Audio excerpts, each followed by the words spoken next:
நல்ல வியூ இருக்குது, சுற்றி அழகாக இருக்குது. இந்த குரங்குகளுக்கு பயந்து பயந்து நான் ஓடிக்கிட்டு இருக்கேன், கடிச்சிருமோன்னு பயமாக இருக்குது. ஃபுல்லாக நீங்கள் மேலே ஏறினதுக்கப்புறம் அங்கே வந்து ஒரு ஊற்று மாதிரி ஒரு இடம் இருக்குது. அந்த இடத்துல வந்து தண்ணி ஊறுதா இல்லை மழை தண்ணியான்னு தெரியல, பட் அது குடி தண்ணி அப்படின்னு சொல்கிறாங்க. அந்த தண்ணியை தான் நாங்கள் வந்து கால் கழுவிட்டு இந்த தர்காவுக்கு உள்ளே போகிறதுக்கு வந்து கால் கழுவிட்டு இங்கே தான் போகணும்னு சொன்னாங்க.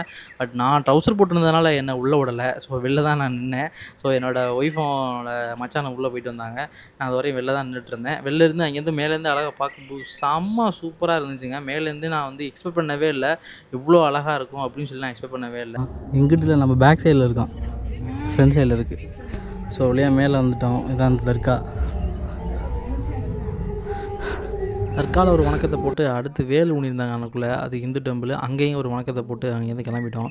ஆக்சுவலாக செம்ம சூடுங்க, செருப்பு போடாமல் அந்த இடத்துல போனதுக்கு போதும் சுட்டு பொசுக்கிருச்சு அந்த பாறை. இந்த வியூவை பாருங்கள் எவ்வளோ அழகாக